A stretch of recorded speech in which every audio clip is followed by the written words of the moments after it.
Welcome to the Year of the Movie podcast, the podcast where we talk about movies from the year of the movie 2023. We're your hosts. We're struggling today. We started this podcast because 2023 was a weird year for movies. Let's just get right into it. Yeah. If you want to follow us and support us, you can follow us on Instagram, support us on Patreon. It's $5 a month. Pretty cool. We appreciate it. Today we're talking about the movie Jules. Really just speedrunning.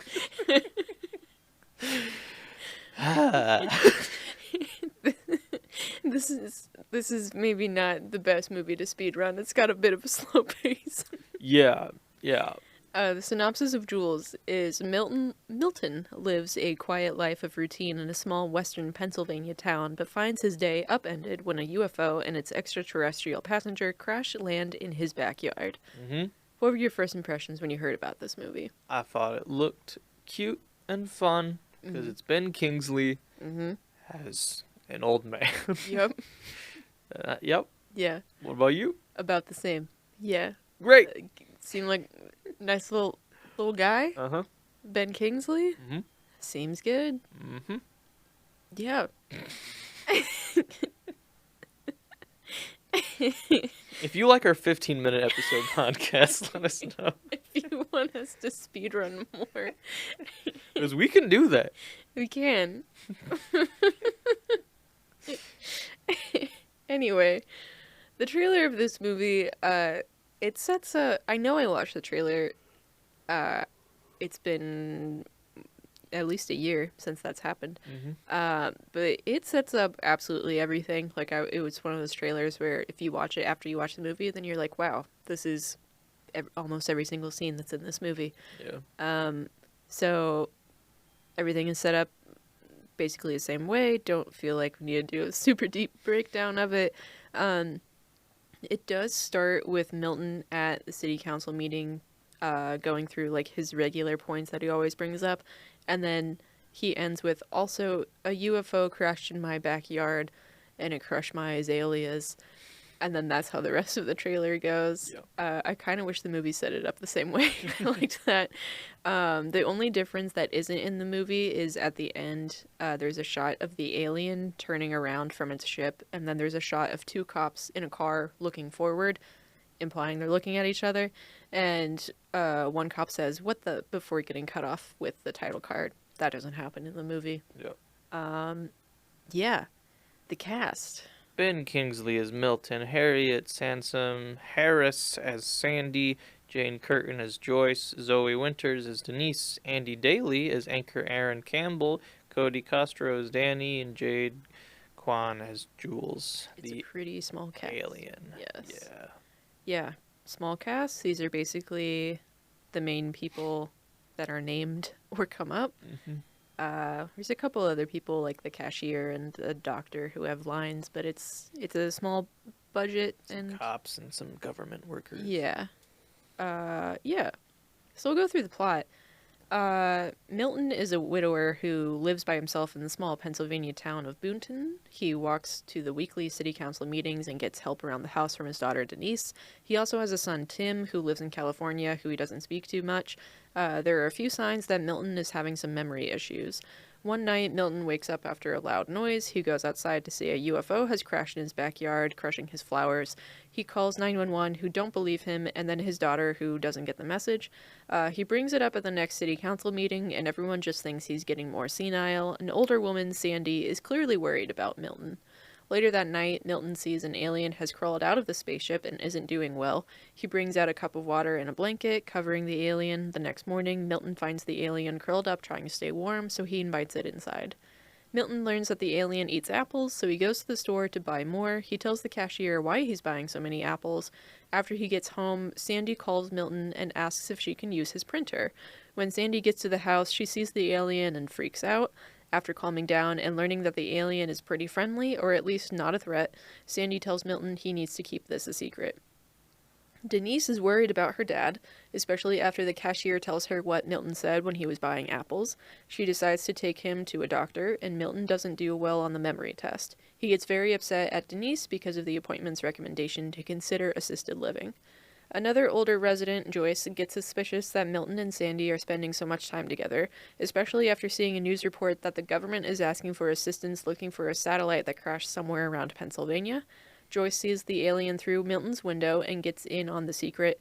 Sandy thinks the alien should have a name and calls him Jules. Joyce thinks he looks more like a Gary. Jules begins work repairing his spaceship. Milton, Sandy, and Joyce all spend time with him, and while the alien never really shows emotion, they all become closer by sharing about their lives. Milton and Sandy talk about their relationships with their children, and Joyce talks about her life in the big city when she was younger. The big city of Pittsburgh. Yeah. It is great when she's like, it just eats you alive if you're not careful. She goes on this big spiel. Yeah. It seems like how people talk about New York, and then she's just like, Pittsburgh. No more Pittsburgh for me. At a previous city council meeting, Sandy had mentioned starting a program to connect the older residents in the town with the younger generation so they can learn from each other. She gets a call from a younger man named Danny, who says he's interested, and Sandy invites him over to her house. Danny goes upstairs to use her bathroom, and Sandy walks in to discover him stealing from her. She runs away from him to call the cops, and Danny begins attacking her. Meanwhile, Joyce, Milton, and Jules are at Milton's house, and Joyce is singing. We'll come back to that later.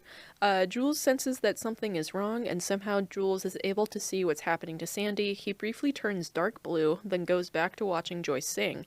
She isn't very good, but he's very into her performance. We cut back to Sandy's house, now surrounded by police. They're asking her questions about what happened, saying that people's heads don't normally just explode. Sandy realizes Jules must have been protecting her. She goes over to Milton's and gives the alien a hug. The police are suspicious that maybe Sandy is protecting someone and decide to follow her. The National Security Agency has also been on the lookout for the spaceship and are zeroing in on Milton's house. Throughout all of this, Jules will occasionally hand Milton a drawing of cats. Milton, Sandy, and Joyce step into Milton's backyard to find a cat that has been run over by a car. Jules hands them a new picture with one less cat than he normally draws. Joyce realizes Jules needs cats to power his ship. He needed 7, and now he needs 6. The three begin driving around town to find dead cats. On their drive, Sandy and Milton talk about Sandy's husband and how his memory problems began. Sandy is realistic, but tries to reassure Milton that he still has much more to live for. The police are following Sandy during this ride and are very confused why she's collecting dead cats. That's when there's that shot of them saying, what the... and because it's 2 old people putting dead cats in the trunk of their car. They find 5 cats and are struggling to find the last one. Milton suggests Joyce's cat, which obviously upsets her. After a while, though, Joyce admits that her cat hasn't been able to see, hear, walk, or eat on his own for the past several years, and that it's time to let him go. She offers her cat to Jules, who turns dark blue again and peacefully kills Joyce's cat. He does not explode his head. Jules now has all the resources he needs to fix his ship. He combines the cats into a power source of some kind. He then gestures to the ship, inviting them all to come with him. Milton decides to go with Jules, saying he doesn't want Denise to see him get worse. Denise calls him around this time to plan his haircut for that weekend, and he says he'll have to check his schedule. After he hangs up, NSA agents are pounding on the door. The agency was alerted when Jules' ship was powered up again. The 3 humans and Jules all get into the ship to run away from the agents. It takes off and then lands after a short trip in a rocky area. After a brief debate, they realize they're still on Earth and not Jules' homeworld. Milton then decides that he shouldn't run away and face what's coming head-on at home. They say goodbye to Jules, who watches them as he flies away in his ship. There's a jump forward, and Sandy and Joyce sit with Milton in what looks like a care home. Milton stares off into space, holding the blanket he used to wrap Jules in. Sandy and Joyce wonder if Jules still remembers them and ask Milton what he thinks. He doesn't respond. There's another brief flash forward to later in the night, and Milton is now alone. There's bright lights outside his window and what sounds like a spaceship landing. Milton smiles. That's the end of the movie. Indeed. Some things that stuck out?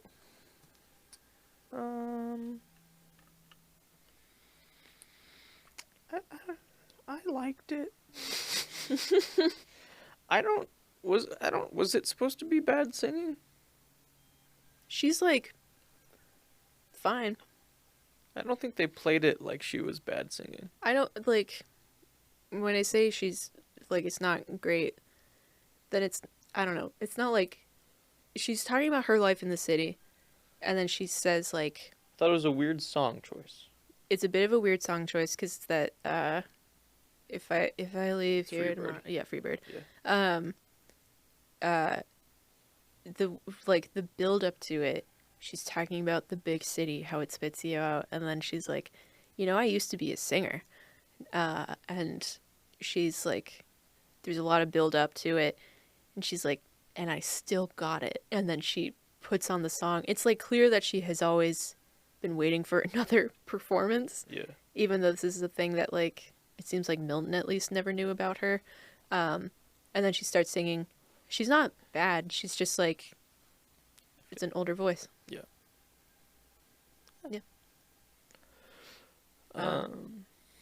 Yeah. I just thought overall it was just a charming, happy story for a sad thing. Mm-hmm. And I feel like the memory loss aspect and dementia and all of that was done well Mm-hmm. in a way that I think actually was accurate. And this movie is a weird, goofy movie that doesn't necessarily have to be accurate, but Yeah. yeah. Mm-hmm. Yeah. I think the characters are pretty well developed in a pretty short amount of time. You learn a lot about them in a way that feels like natural. Because I was trying to think of, and I think it was Chupa, when we were talking about like they just really hammer home that this kid, his dad died, but the way that they do it feels really like stilted, where it's like, "Hey, buddy, I know you're upset about your dad, who again is dead." Like that's just how the dialogue feels, and this is like it feels very natural, or just like how two people in real life would talk. You're not going to be like, remember when your husband died, Yeah. Sandy? They're in the car, and he's just like, tell me how it started with Hank, or Yeah. whatever. And then you find out like it uses context clues of that kind of thing. And when they do say something like they're like fully explaining more details about their life, it's because they're talking to an alien who has no context for them. So then it's like Milton saying, "This is Denise, this is Tim. I wasn't a great father for unspecified reasons. Yeah. So Tim and I don't talk very much." And then with Sandy, she's like, "This is my daughter, and this is her wife." I don't know if you guys have that on your planet. Like if there's detail, then it's because they're trying to like fully explain the world that they live in, not in like to someone that they've clearly been neighbors with for decades who would know about their kid probably. Yeah. Yeah. I liked Ben Kingsley's performance a lot. Yeah. He sort of, I described it as watching as like old Joe Pera Mm-hmm. if he met an alien. Yeah. I kind of feel like it's that, but then he speaks like grumpy Harrison Ford a bit, Yeah. especially with all of an alien crashed into my backyard and took out my azaleas. Yeah. If Harrison Ford wasn't grumpy, Yeah. because he's very matter of fact. He's very calm about everything. When he Yeah. when he's going through the city council notes, he's like, "I think we should have a crosswalk. Yeah. I think the motto of our town should be changed. And also, I don't know if you guys care, but a UFO crashed in my backyard." When he went out to the backyard for the first time after the crash, I think he just went, "Oh my." There's a couple times where Yeah. he sees the ship, he goes, "Oh my," and then he sees like it might be like two separate nights where he goes out, Yeah. and then the next night he sees Jules like on the ground, and he goes, "Oh my," and then he leaves again, Yeah. and then after Jules is curled up in the blanket, then he goes outside again, and he's like, "Oh my," and then brings the alien inside. I thought that was good. Yeah. I thought it was just, I don't know. Yeah. It made me happy, Mhm. this movie. Yeah. Even though it is kind of a dark, Yeah. like, premise. There were a couple things that were surprisingly dark. Not necessarily the memory stuff. I thought that was like dark in a way that's dark in real life. Where there are difficulties that come with aging, and this movie handles it in a pretty realistic way. The Sandy attack was, I think, the most jarring. Yes. And It's supposed to be jarring. but I just think it was too far. it was the most surprising, like, tonal shift. Yeah. I've got a review quote later that talks about like how people handle it afterwards, but just like this is a pretty wholesome movie. It's like it's trying to be as grounded as possible with an alien as you can be, and then a guy's head explodes. Yeah. Because, like, the scene, like, she gets excited because a young person calls her to, like, be a part of this program that she's trying to do. Yeah. She's excited and she invites him over. That's the first mistake. And, like, they're talking, and, like, it's pretty obvious this guy she's talking to is not actually interested in this program and is just using her. And then he asks to go to the bathroom, and then it's like, okay, this is where he's going to steal something. And she goes and, like, she finds him, and, like, you think for maybe a second, like, it will be okay, because she's like, what are you doing? He's like, I'm stealing your jewelry. And she's like, well, you don't have to do that. How about we go downstairs, talk about life more? Mm-hmm. And he's like, no, I think I want to keep stealing your jewelry. And then like that alone is like the like Yeah. bad things. And she says, I'm gonna call the police. Mm-hmm. And she like makes the run for down the stairs. And in my head, a guy who's just stealing the jewelry wouldn't immediately spring to murder. Yeah. And he immediately springs to strangling her with his hands. When it That's where I'm like, it jumped the gun a bit. Mm-hmm. Like, there was no self-defense. It was purely just murder. Yeah. Like he's clearly more physically capable than her. Yeah. They say he's 27 and she's 72, so like he could overpower her. Yeah. But it's also like a burglary where he was clearly looking for like an easy way to get into a house. This is more of like, not to get too psychological into this, but this is like a crime of opportunity. Yeah. And like it doesn't happen that often that like a crime will then jump to violence unless things go horribly wrong or like it's your only option out. And she runs down the stairs. He could have easily just taken the rest of her stuff and then ran out the door. Yeah.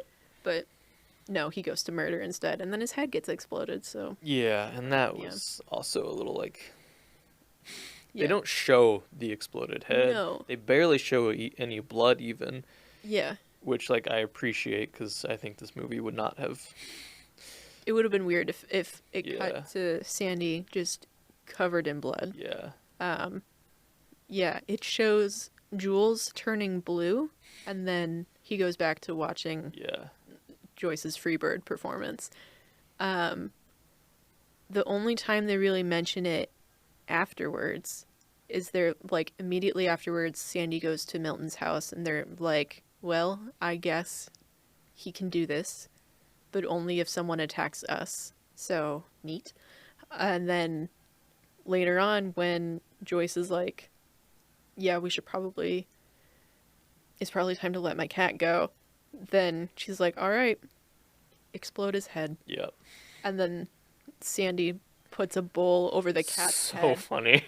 She puts a bowl over the head to be like, let's try and contain the mess. And then Jules doesn't explode the head, and they're like, oh. Yeah, so Jules has the power to not explode someone's head but still kill them mentally. Yeah. But chose to gruesomely kill, which is why I'm like, I don't know. I don't know about that. I didn't think that Danny was going to... my head didn't jump to burglary. Oh, really? Yeah. No, I was almost like instantly like, oh, this guy's gonna...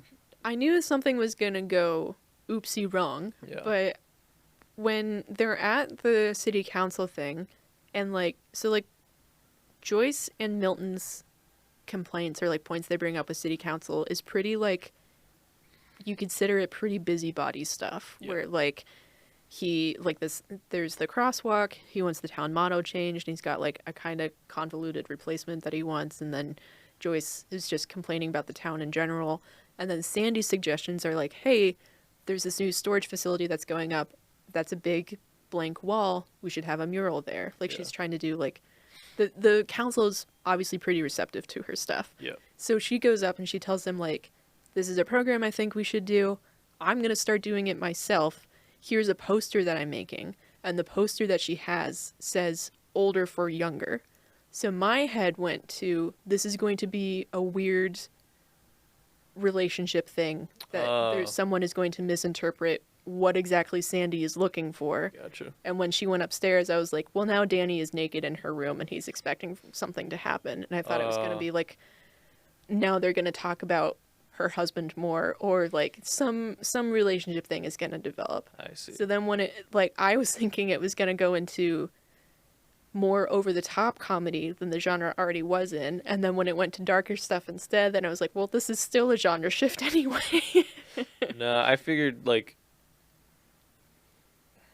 because I feel like, you know, being old is a big part of this movie, and old people are often taken advantage of because they are more trusting at certain things, and so no, my head was when she invited him over to her house, I was like, oh no, that's not a good sign, because I figured, yeah, I didn't think that way just because the portrayal of the town was like pretty small town America, like hasn't really changed much in the last couple of decades, so I just assumed pretty low crime rate. Gotcha. Yeah. I about the like how they talk to the alien a whole bunch and explain more. I have a quote from the director, and you might have it as well. I don't know, but it's from Probably not. IMDb trivia. Whoa. The director's basically saying the alien is a catalyst, and it's like a creature that has no voice that allows other people to find their voice, and when they can find their voice, they find connection. And the director hopes that audiences learn from the movie that mostly how important it is to be a great listener, which I thought they did. Yeah. Exactly what he was going for. Yeah. I liked it. I thought it was like obviously the alien doesn't respond, so it's a lot of there's a lot of projection onto like what people are getting out of this relationship, but like Jules also isn't an inanimate object. Like there's some they keep mentioning like how understanding his eyes are. So like there is besides the like few gestures and stuff that Jules does have, like there is some sort of acknowledgement in a nonverbal way of like I reciprocate this relationship. After we watched it, you mentioned you weren't a big fan of like the government involvement storyline of this. I don't think it really added much. Like this wasn't E.T. where a whole part of it is like the government is after and like it's a key thing. It felt like it was just kind of there because that's what you do with an alien movie. Yeah, they say that themselves. Yeah, they're like, I've seen alien movies. You know what they do to these guys. I don't think it was really necessary. I feel like it could have been a perfectly fine, heartwarming story about a guy coming to terms that he is old now. Yeah. Without any of the things of the government. Because a lot of it also just seemed like stock footage. And I was just like, I don't know. I don't think it was super necessary. Yeah, I agree. There's a couple of things that I didn't feel like were super needed for like jokes wise, because there's a part where it shows that the NSA is monitoring different cell phone lines of like people's conversations to potentially talk about aliens, and then they're vetting like how possible it is that this is the alien that they're looking for. Yeah.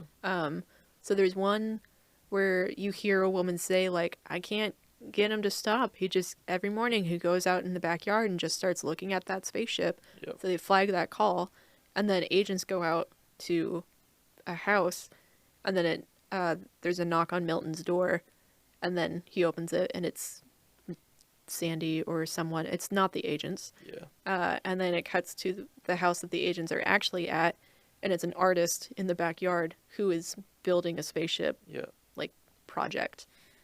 So I didn't think that was necessary. it wasn't super necessary. I feel like if you needed an outside catalyst of the story to, like, get all of them in the ship for a brief moment, like, if they wanted that to still be the landing point, then, like, just leave it at the local cop level. Yeah, because like I'm fine like still having the cops following them because of the burglary thing Yeah. of hiding something. And like the cops could have been like, let us in, Milton. Yeah. And then that gets them in. Yeah. I'm fine with that. I'm even fine with having the TV news anchors still be like, the government is looking for a crashed satellite in the Yeah. Pennsylvania area, because that establishes that yes, there is still like People know this is people going know on. about it. Yeah. That's fine, but we don't have like that pressing concern, because I don't think that pressing concern affected this story in any regard. Yeah. So it was just kind of there. Even when the agents do show up towards the end, then they just fly away immediately, and then it has that time jump to Yeah. Milton in a different facility. So, like, There's no like, what do you know about the alien? yeah, there's no follow-up that we see. Like, we Yeah. see Sandy get interrogated by the police after a man dies in her house. Like, Yeah. there's no federal involvement that we see after that. Yeah. So, Another thing about this movie was that it had 3 F-bombs yeah. and still has a PG-13 rating, which I don't quite know how that works. I think it's just because everything else was so chill. I guess, yeah. I feel like having 3 takes away from The one was really the good. one really good one. Yeah. And it's when Sandy. Sandy meets the alien for the first time. Hmm. Because she walks in expecting just to print a piece of paper, then looks to the side, and then goes, "What the F is that?" Like, seeing her before that, she had been established as kind of like artsy, kind of hippie older woman. Very nice, very kind. Yeah.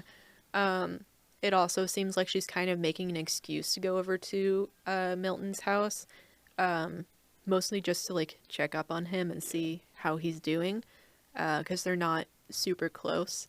So then like she's just like talking about like how the library printer is down or whatever, and then like that, it's not fake, but like that facade drops, and then she's like, "What the heck is on Yeah. the couch?" The other one is the cop sitting in the cop car. saying it is also a very good one, because when the cops are doing that, what they're actually looking at is it's Sandy and Milton. Mhm. They find a dead cat on the side of the road, scoop it up into a trash bag, put it in the trunk, and drive away. Yeah. And then that's when the one cop is like, "What the F?" Yeah. That is also very funny. I don't think It's not as good. it's not as good, so I don't think it was necessary. Yeah. I think they just did rules of threes on this, because then the other one is Joyce. Just saying it. She just says like F you or something when Milton says like let's kill your cat, Yeah. which is understandable to use in real life, but It kind of takes away Yeah. from the impact of. I think there is a version that they could have made of this script where, so this kind of goes into my next point too, but like the way that all of the older characters are treated in the town, I feel like is maybe not fully developed. So like, I would like to, you learn a lot about the characters in a pretty economical way, which I appreciate, but I think there's a way to like hammer home further that like older people are still human, or like they have lives outside of being old. Yeah. Like they have other factors. So like Sandy especially has other interests, and like all of them are involved in their community and everything like that. I feel like there's a version of this story where there's no NSA involvement, and then like if these 3 old people are doing something weird around town, then they either like ham it up of like, you know me just getting apples from the store, or they're like, no, this is a town beautification project, we're just trying to get the roadkill out of the way, or something. Like they could have, like they're all involved in stuff and like they have weird projects. I don't know. If they needed that outside influence more, I feel like there's a way they could have done that. Yeah. My other thing is, I was a little unsatisfied with the way that Milton's daughter fit into everything. Um, there was, I think it was an interview with Ben Kingsley that I read where he describes Denise as being left out of things by circumstance and like not by intention, which is true, but it's weird to me that Denise is never involved. Like she never learns the truth about the alien, so then she just like thinks that her dad is worse than he maybe actually is at the time. And I think they could have, like, I expected her to see the ship before it flies away or something like that. And then be like, oh, now I know more about my dad and his hobbies or whatever. If, like, to still have something to connect with besides he's getting older and now you have to take care of him. Yeah. I don't know. I didn't have a problem with it because to me it felt like no one had believed him or was really listening to him. So like why would he care to like he was finally happy after years of not being happy. He had his little group now. He had this cool little alien. Like he was content with that. His daughter obviously concerned, but didn't even give him a chance. And I know it's an alien. Yeah. Someone says they saw an alien. You're not likely to believe them. Right. But she wasn't ever like, show me. Mm-hmm. She was just upset and then was like, I have to go. And so I feel like if you saw that and he was just like, she's not going to listen, why would I try to make her listen? I can just be happy and content. Yeah. I think that's why I was unsatisfied of like the fact that no one believes him the entire time. Yeah. I just find that frustrating that like, well, now no one believes him. Yeah. That's not fun to live in that headspace. No, but I think that's part of being older. Yeah. Which is why I thought it was fine, because it seemed realistic. And also, I think like the director, I think he's 77, so like it wasn't some young person being like, "This is what I think old people are." It was someone who was also older, being like, "This is our experience." Yeah. I don't know. Why the name Jules? I was just wondering. Jules Verne. Hmm? Jules Verne. Who? Jules Verne, a French novelist, poet, and playwright. Widely regarded as the father of modern science fiction. Oh, okay. Yep. See, like anything like that, but it's just Sandy suggested it, and she's like, I don't know why. It just seems like it would suit him. And then I also thought it would like be some sort of reference or something to like someone that she knew, and it would be another one of those like projecting onto him things. But they just are like, no, he's Jules. He did the Journey to the Center of the Earth, from the Earth to the Moon, 20,000 Leagues Under the Sea. Father of science fiction? That's what this thing says. Pioneering science fiction novels, Around the World in 80 Days. Is he... From the Earth to the Moon is what that French film of Yeah. the rocket in the face of the moon. Yeah. If is he like considered the father of science fiction, and then Mary Shelley is also the mother of science fiction, or is he considered like the I don't know. I mean, she's definitely first. Yeah. But He also helped. Yeah. The ending of the movie. Just interesting that, or it felt a little iffy to me that then Milton decides like, I need to stay home. I need to face this head on. And then Jules comes back. I don't know. Not like implying like he's going to take him away or anything, but it's up in the air enough that it's not clear necessarily what Jules's intentions are to come back. If it's just a visit. Because originally he was going to go with Jules. and he was just like, I don't need my daughter to see that. Mm-hmm. That was him taking the easy way out. And then he was like, I shouldn't do that. I Mm-hmm. should be there for my family. Yeah.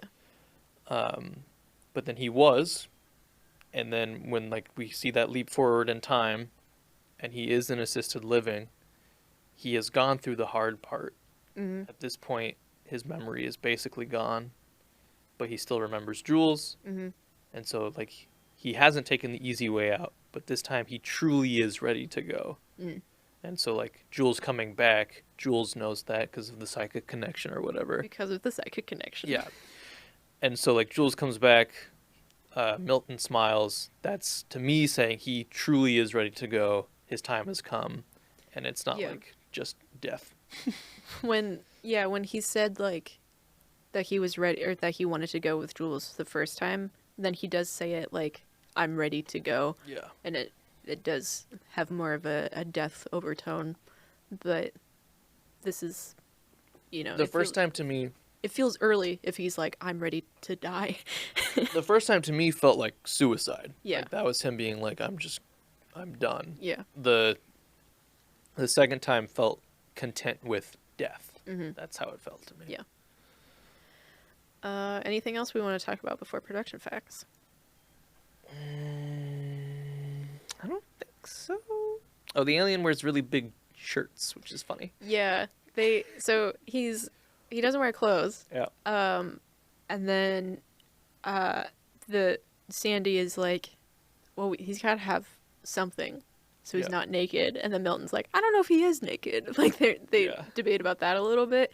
And then the first shirt that he wears is an old shirt of Sandy's daughters that says, I'm not a lesbian, but my girlfriend is. Yeah, and then Milton goes, I thought she was a lesbian. And then Sandy's like, she is, it's a joke somehow. And then Milton goes, oh! I also liked that because, like, Sandy is very supportive of her daughter. She's also sad because she doesn't see her daughter in person.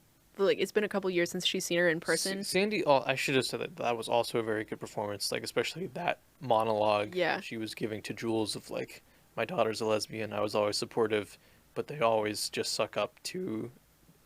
They have to suck up to her daughter-in-law's mother because she's not supportive of their relationship. So then, like, it sucks for Sandy because she's supportive, then she doesn't get to spend time with her grandson. But the line that she says when she gives him the shirt is, this is from when she just would not shut up about it. It was very funny. Yeah. And then Joyce comes over and she's like, he needs a different shirt. Yeah. And they just have like, I think it's like a random Fun Run shirt or something. And then at the end, it's a shirt of the planet Earth and it says, love your mother. Yeah. Yeah. The big shirts were good. Yeah. Production facts. So this premiered at the Sonoma International Film Festival March 22nd, 2023, and it was distributed from Bleecker Street August 11th, 2023. It had a digital release September 12th, 2023, with Blu-ray and DVD in October. It's an hour and 27-minute runtime. It's rated PG-13, like we mentioned.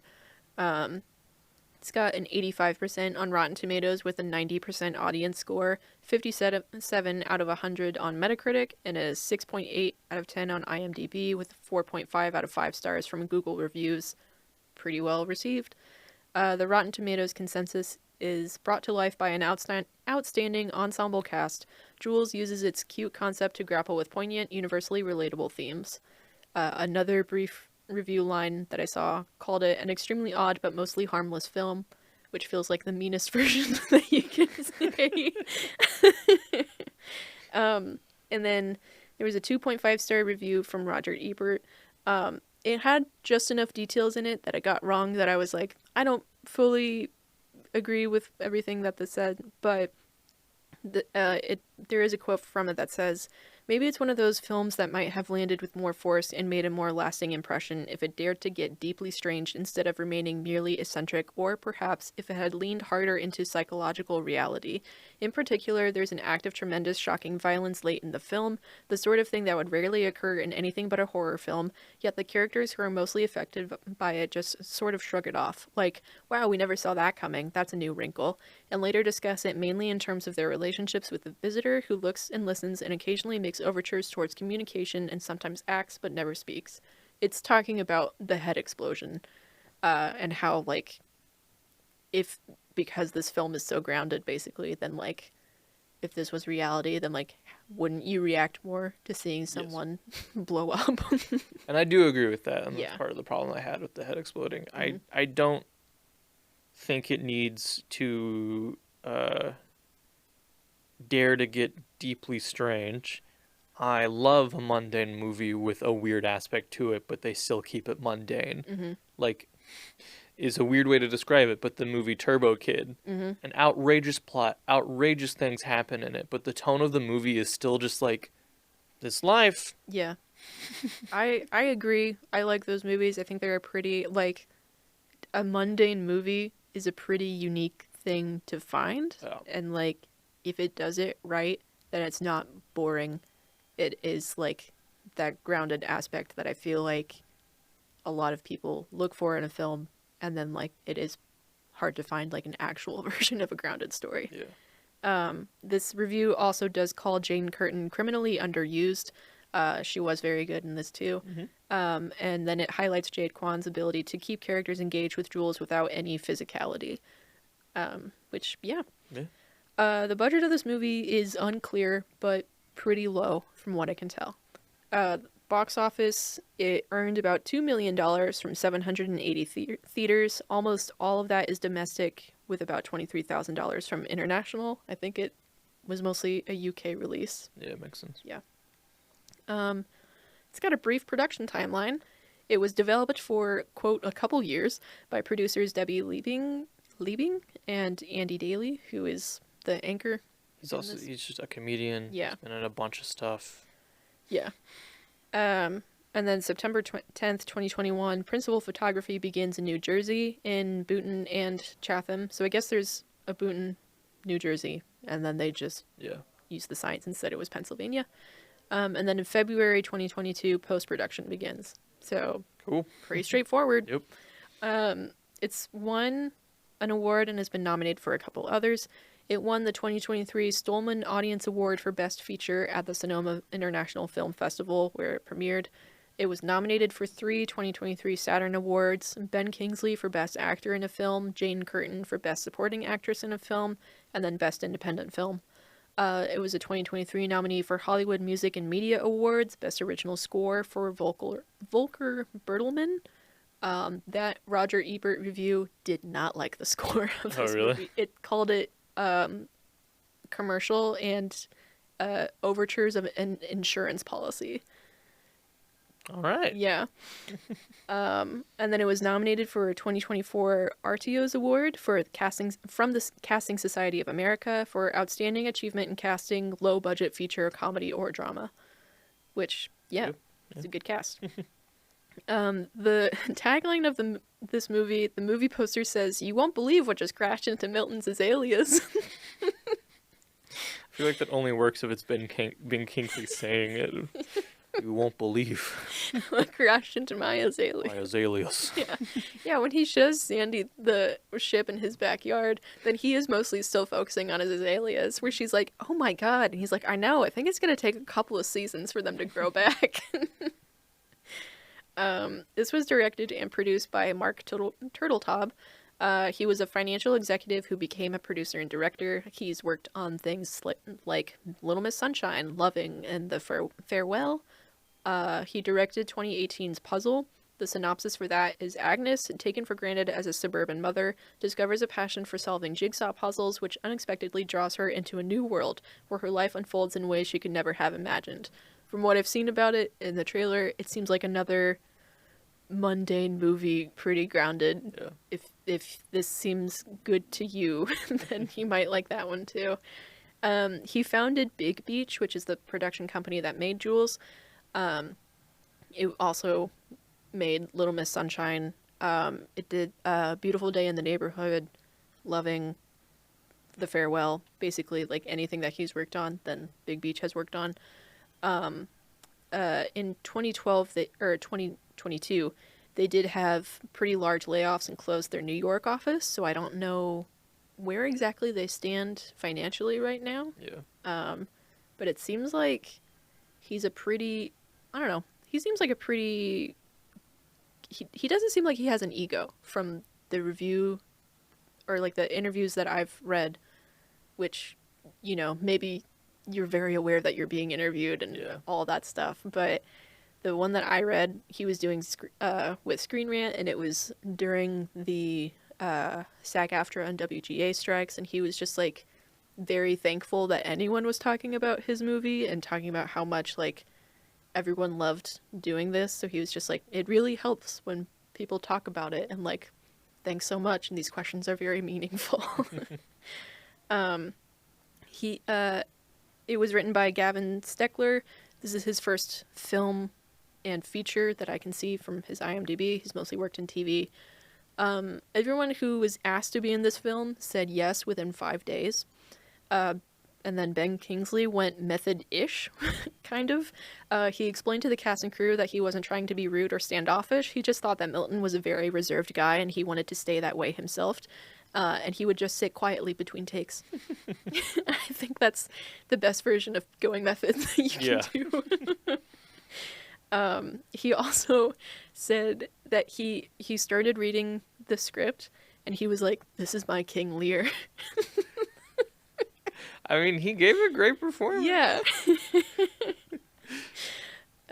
Mark Turteltaub wanted to use practical effects for the alien and ship as much as possible instead of CGI, mostly to help keep the film grounded again, because the focus isn't sci-fi, it's the personal relationships. Ben Kingsley apparently said, "Oh, I hope I won't be acting against a stick," when he was reading about this. And then Jade Kwan had to spend 4 to 5 hours each day to get into costume, only 2 hours on days when Jules was wearing a big t-shirt. The alien prosthetics couldn't be reused, and new ones had to be applied each day, which definitely ate into their budget. The original plan was for the effects to be applied 12 to 15 times for the whole shoot. It ended up being 30. I'm not quite sure why. And then the alien was designed by Turteltaub, Gavin Steckler, and the effects artist Joshua Turi. Joshua Turi has 3 Emmys. He worked on SNL for about 15 years, and then he's done a bunch of other stuff. They were going for genderless, angelic, and friendly. Turi calls it one of the most difficult designs he's ever done because of how smooth Jules is. Which I guess we didn't specifically mention, but like, Jules just looks like the classic Gray. little gray man that you think. Kind of blue, more than gray, but just like, yeah, smooth. They also said that the first version of the design had more of a butt, and then they were like, we gotta get rid of that butt. Just make it smooth. Jade Kwan is primarily a stunt actor. Her 2023 credits, besides Jules, include Renfield. She was Awkwafina's stunt double, Peter Pan and Wendy, and Rebel Moon Part 1, and then she's also worked on Part 2.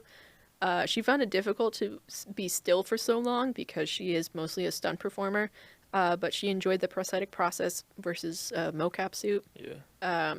She definitely put a lot of thought into her performance, like, which I know seems weird to say because Jules doesn't speak and is mostly just like staring at people, but she put a lot of thought into like how Jules stares at people, and then looking at Milton in a different way than the others, and like kind of viewing him as a father figure, and then also like trying to keep it youthful in comparison to everyone else with movements and stuff like that, which was interesting for being a pretty silent role. And then the name choices of Jules and Gary apparently came from singer Gary Jules, known for his cover of Mad World that was used in Donnie Darko. See, Jules Verne makes sense to me. Jules Verne makes sense, but like the choices of like, well, if if Joyce doesn't think he looks like a Jules, then Yeah. she thinks he looks like a Gary. I guess that's where Yeah. the two came from. She's talking about ratings. Ratings. We rate out of 4 with 5 options. 0 out of 4 is no, no, no, no, no, no, no. Stop making movies. 1 out of 4 is that was a movie. 2 out of 4 is well made or enjoyable. 3 enjoyable and technically good. 4 Oscar worthy. So I gave it a 3, Mm-hmm. and you gave it, A 3. but we're on opposite sides of 3s. Yeah.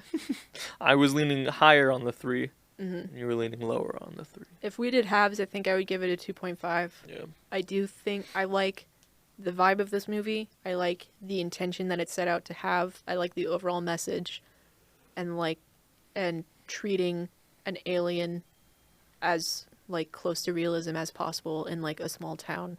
I like all of those things. The actual product that it ends up being, there's just enough things that I'm unsatisfied with that I lean closer to it too. Like the government involvement. I know we disagree, but I'm not satisfied with Milton's daughter. Mm-hmm. That kind of stuff is just enough that I'm Yeah. like I enjoyed it, but I think like I was looking at some of our other ratings, and I think Somewhere in Queens is a stronger 3 than this is. That's fair. Yeah. Yeah. I think if they had taken out the government, slightly reworked the burglary so it wasn't a head exploding thing, Yeah.